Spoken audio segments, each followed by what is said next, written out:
서울중앙지검 롯데수사팀은 롯데건설과 롯데케미칼 등 모두 15곳을 압수수색했습니다. 공군 예비역 대령 신모 씨는 건축 고도 제한 완화를 자문해주는 컨설팅 회사를 차렸습니다. 20년간 반대하던 공군까지 찬성으로 돌아서면서 제2롯데월드는 최종 건축 허가를 받았습니다. 서울중앙지검 롯데수사팀은 롯데건설과 롯데케미칼 등 모두 15곳을 압수수색했습니다. 공군 예비역 대령 신모 씨는 건축 고도 제한 완화를 자문해주는 컨설팅 회사를 차렸습니다. 20년간 반대하던 공군까지 찬성으로 돌아서면서 제2롯데월드는 최종 건축 허가를 받았습니다. 예, 롯데그룹에 대한 검찰의 전방위적인 수사가 진행되는 가운데 과연 검찰의 칼이 제2롯데월드로도 향할 것인가 관심이 모아지고 있습니다. 사실 1988년 부지를 구입했지만 서울공항 때문에 번번이 실패했던 건설 허가인데 어떻게 21년 만에 이루어질 수 있었는가. 그것도 555m, 123층 높이로. 우리는 참 의아해했죠. 2009년 그 당시를 떠올리면 뭔가 수상했다고 말하는 분이 있습니다. 공군사관학교 권재상 명예교수를 지금부터 직접 만나보겠습니다. 권 교수님 안녕하세요. 네, 안녕하십니까. 그러니까 공군 조종사 출신이신 거죠? 예, 그렇습니다. 예. 저는 이제 초반에는 공군이 완강했던 것 같은데요. 근데 분위기가 어떻게 바뀐 겁니까? 군사작전 이외의 요인에 의한 외부 압력 같은 것이 들어오니까 그것은 타협 안으로 다른 해결책을 나서지 않을 수 없는 상황이었던 것이 이게 외적 요인, 즉 다른 기업체 이해관계라든가 행정기구의 다른 행정 절차상의 문제라든가 이런 것에 의해서 요구되는 것을 극복하기란 쉬운 일은 아니죠. 그러니까 어떤 식으로 압력이 들어왔어요, 공군에? 어떤 식으로? 그 외부적 압력, 정치적 압력이란 것이? 1950년대 말에 예. 아이젠하워 대통령이 물러나면서 한 유명한 연설이 있는데 앞으로 미국 사회는 군산복합체라는 엄청난 압력단체에 의해서 어두워질 그 그림자가 되어올 것이다라는 식의 얘기를 한 적이 있습니다. 기업체가 자신의 이득을 추구하기 위해서 정치인과 학자와 군인들을 다 엮어서 정치적 분위기로 위협을 조성을 하고 군인들에게 전투 수단의 요구를 강하게 하게 만들고 학자들이 그것을 논리적으로 뒷받침을 하게 하고 하는 아주 치밀하고 조직적인 방법으로 분위기를 조성한 다음에 기업의 이익을 추구하는 그러한 분위기가 있었는데 그것은 매우 정교하게 움직입니다. 바로 그것이 그 당시 제2롯데월드를 허가케 하는 그 상황에도 적용됐다고 생각하시는 겁니까? 저는 그 시절 분위기나 그 시절 상황을 설명할 수 있는 방법은 그 논리로밖에는 설명할 수밖에 없습니다. 당시 공군 측이 공군 예비역 장교들을 이용해서 여론몰이를 했다. 이런 의혹이 나옵니다. 떠올려 보시면 좀 짐작하시는 바가 있습니까? 그 기업체에서는 자기들이 그런 목적을 달성하기 위한 방법론을 전개할 때 컨설팅 업체들을 많이 고용을 하게 되죠.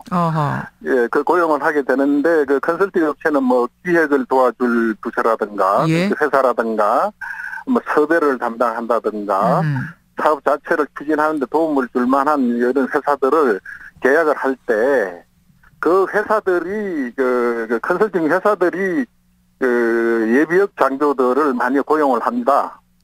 거기에 개인적 자격으로 많이 들어간 사람들이 그런 활동을 한 것은 분명하고요. 자, 잠깐만요. 정리를 좀 하겠습니다. 그러니까 기업이 뭔가를 추진할 때 외부 컨설팅 업체를 동원할 수는 있죠. 그래서 연구 용역도 줄 수 있고 기획도 맡길 수 있는데 맞습니다. 이 당시에도 그런 컨설팅 업체를 고용했는데 거기에 예비역 장교들이 많이 들어갔다 이 말씀이에요? 예, 그렇습니다. 그거는 통상적인 현상이고요. 그래서 그것은 공군의 반감을 가진 예비역 장교들이 의도적으로 들어갔다 이렇게 얘기하기보다는 그 회사에 취직을 해 있다 보니까 그런 업무를 맡아서 하게 됐다라고 얘기할 수도 있는 문제고요. 예. 거기에는 뭐 홍보 문제 같은 데서 가장 널리 활용이 되는데 홍보나 섭외 담당이 대체적으로 그런 일들을 많이 하죠. 그래서 심지어 뭐 법무법인을 만든 팀도 있고 뭐 언론을 담당한 팀도 있고 안보 단체를 만들어서 뭐 거기에 참여한 조직도 있고 했기 때문에 사회적으로 그렇게 예비역 장교들이 널리 포진했다라는 소문이 나게 된 것으로 봅니다. 아, 널리 법률 쪽에도 지금 관여하고 있고 언론 쪽 대언론 관계에도 관여하고 있고 뭐 이런저런 얘기들을 다 들으신 거군요. 예, 그렇습니다. 예. 그래서 여론몰이를 하는 겁니까? 여론몰이라기보다는 자기들이 분위기를 만들어 나가는 활동들을 분담을 한 거죠. 그게 여론몰이 아닌가요? 그렇게 해석할 수 있겠네요. 있기는. 예. 그러면 그 당시를 떠올려 보면 어떤 굉장히 토론회가 많았는데 예. 정상적인 토론회나 공청회가 아닌 뭔가 만들어진 기획된 듯한 토론회들이 많았습니까? 요식행위 수준에? 지금 현재도 그런 일들은 많이 일어나고 있습니다. 뭐 차기 전투기 계획이라든가 차기 헬리콥터 계획이라든가 예.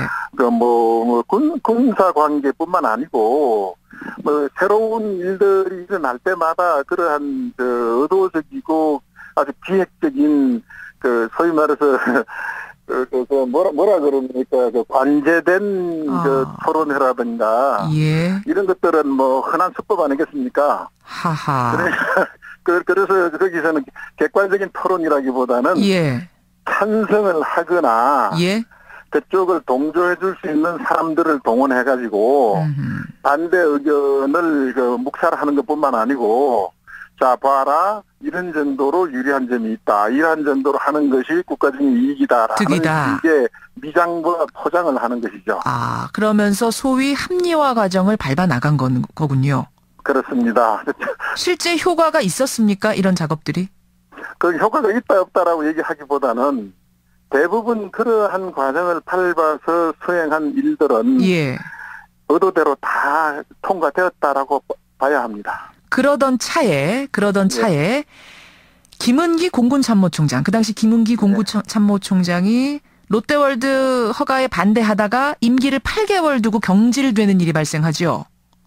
네, 그런 일은 있었죠. 예. 그런데 그것이 꼭 롯데월드 문제라고 얘기하기에는 우리는 모르는 부분이 너무 많고요. 배경의 스토리에 대해서는 언급하고 싶지는 않습니다. 아니, 저는 그 사실도 어쨌든 이제 경질된 거는 팩트인데 이게 일선 공군들한테 어떤 영향을 좀 미쳤는가 해서요. 영향은 많죠. 그런 사건이 그때만 있었던 것이 아니라 그 이전에 공군에서 F-16이냐 F-18이냐 하는 항공기 도입 과정에서도 의문의 참모총장 경질 사건이 있었고 했기 때문에 정치적인 분위기에 의해서 좌지우지되는 일이 아니냐라는 의혹을 많이 불러일으켰죠. 그렇군요. 제가 궁금한 것은 그래서 이제 예비역 장교들이 지금 교수님 말씀하신 대로 전방위적으로 포진돼서 그런 작업들, 분위기를 만드는 작업들을 한 후에 그리고 공구참모총장도 경질이 되고 이런 후에 공군의 분위기는 얼마나 바뀌었습니까? 분위기가 바뀌었다고 얘기할 수 있겠습니까? 상명 한복 구조에서 말단 집행기구에 해당하는 공군의 입장에서는 내부적으로 삭힐 수밖에 없는 문제죠. 내부적으로 삭힐 수밖에 없는. 그러니까 그 당시에도 그 내부에서는 이건 아닌데, 이거 안전상 문제가 있는데, 작전 수행상 문제가 있는데 하면서 부글부글 한 거예요? 하면서도 말은 못 하는 겁니까? 그렇습니다. 예를 들자면 그 당시 경질되었던 참모총장이 자기가 국회 청문회 같은 데 직접 나가지 않고 작전参谋부장을 대신 내보낸다든가 예하 비행단장을 일선에 내보내가지고 그것을 답변을 하게 한다든가 하는 이런 상황이 일어난 것은 매우 안타까운 일이죠. 그것은 공군의 분위기를 단적으로 나타내는 거 아니겠습니까? 이 사람은 거기에 직접 나서고 싶지 않다라는 뜻이겠죠. 여하튼 롯데는 서울공항의 활주로, 성남 비행장의 활주로를 3도 트는 것으로 항공안전에 문제가 없도록 하겠다. 이런 조건을 달아서 허가를 받았습니다. 그리고 100층이 넘게 올라간 지금 모습은 어떤가요? 수십 메타 내지는 수백 메타 정도를 벗어나게 만드는 법적 근거는 마련했습니다만은 전시나 위기 예. 상황하에서 대량 출동이라든가 긴급 귀환이라든가 하는 예. 과정에서 그 항로상에 그 중대한 장애를 일으킬 수 있는 장애물이 있다는 것은 조종사나 항공기를 관제하는 관제측의 입장에서 보기에는 부담스럽지 않은 상황이 아직 남아 있고요. 지금 현재 거기에는 그 주 활주로와 보조 활주로가 이미 있어 왔습니다. 예. 문제는 아직까지도 그 새로 만든 보조 활주로가 그 충분히 그 항공 작전을 하기 위한 보조 시설들, 이착륙에 필요한 보조 시설들이 완공되지 않았고요. 예. 그다음에 또 하나는 그 거기 아마 그 수백 메타 정도 벗어났을 수백 겁니다. 메터. 예. 언뜻 생각하면 수백 메터 차이면은 많이 차이 나는 거 아니냐 할지 모르지만 비행하시는 분들한테는 그게 아닌가요? 공중에서의 수백 메타라는 것은요. 예. 조종사가 시각적으로 판단하기에는 예. 그게 그겁니다. 하하. 그게 그거다. 차로 따지자면 뭐 항공기가 마지막에 착륙하는 단계나 이륙할 때의 속도로 따진다면 예. 불과 뭐 한 2, 3초? 2, 3초. 알겠습니다. 여전히 위험성이 남아있는 상태. 도대체 그 당시에 공군은 왜 그렇게 20년을 끌었던 것을 한순간 허가했는가.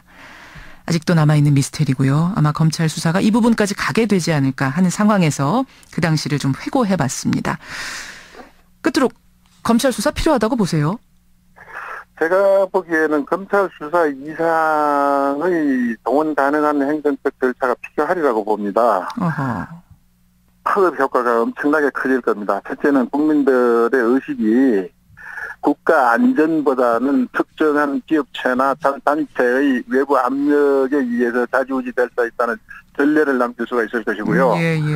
두 번째는 공군뿐만 아니고 육해공군이 다 이 주변에서 일어날 수 있는 민원 문제가 예. 산적해 있는데 이런 식의 정치적 압력이라든가 외부 압력에 의해서 군사외적 요인에 의해서 의사가 결정된다면 이것이 걷잡을 수 없는 정도의 상황으로 많이 전개될 가능성이 있습니다. 알겠습니다.